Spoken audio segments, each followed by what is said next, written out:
What's going on, guys? We are back once again, and we are going to be discussing another movie today. Today, we are going to be reviewing the horror movie Tarot. Now, this film, I heard a lot of random things on it. I heard, oh, it was bad, oh, it was horrible, or it was good. I heard a lot of random things about it.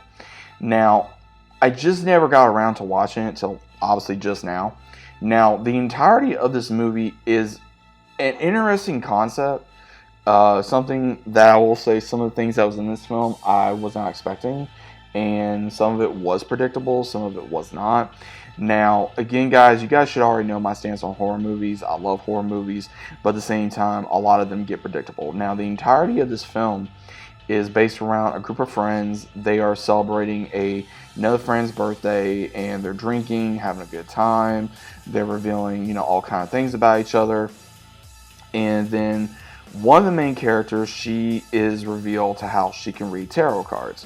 Now, if you guys are not familiar with tarot, from what this explains and what I know personally about it, you're mixing your astrological signs, which is your zodiac sign, and you use that, and it tells you basically what you are, what you're doing, what you're gonna do, what can happen to you, things like that. Now, she is pressured into reading all her friends' fortune. Now, this does take a turn for the worse because obviously, this is what kind of got me again. It's just characters have no common sense.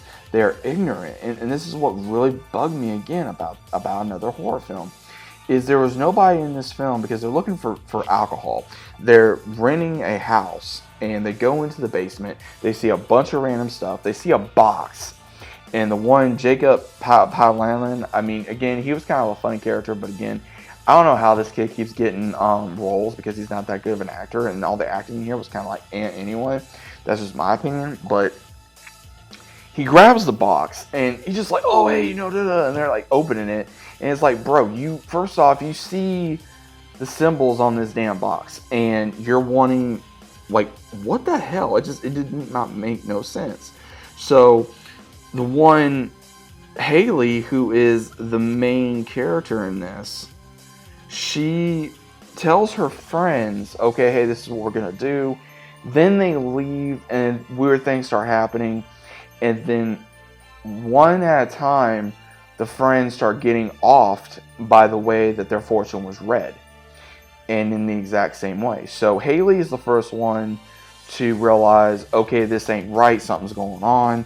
They're dying by the tarots and how I read them.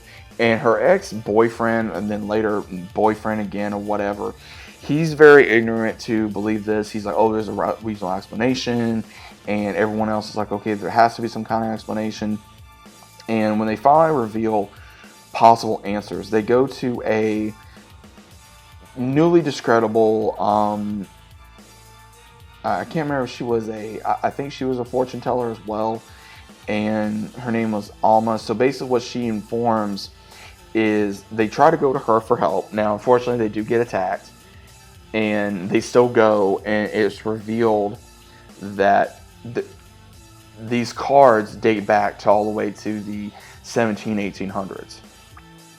And every time when they're used, they are, someone dies. Now, the reason why she knows this is because in London, at one point, her friends did this, and she took the tarots, and when she did this, it caused the life of her friends, and she was able to survive, and she's been obsessed with trying to figure out what happened.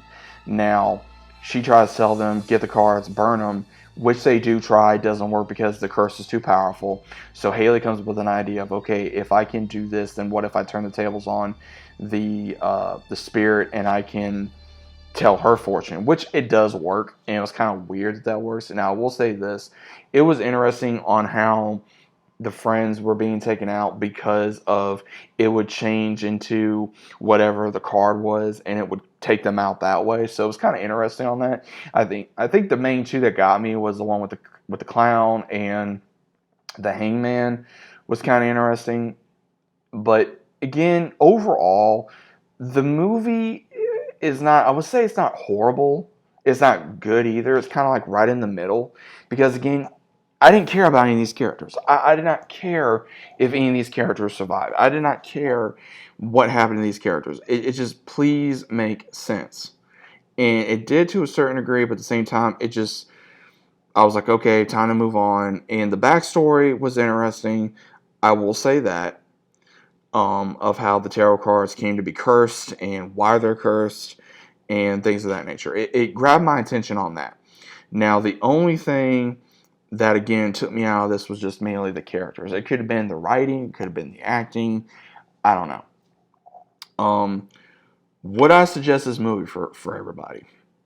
Debatable. If you want to watch a horror movie and you're like, hey, let's watch it, go ahead and give it a try. Go ahead and give it a try. It, like I said, you may enjoy it, you may not, depending on your preference, but 1 out of 10, I give this maybe a 4 at best. Will I ever watch this movie again? Probably not. It's not the best film, like I said, but it's not the worst film I've seen. But overall, guys, what do you think about Tarot? Have you ever seen it? Have you ever, heard of it? Do you want to see it? What have you heard about the film? If you have seen the film, what do you think about it? Let me know down in the comments. Hope you guys enjoyed, and I'll see you as always on the next one.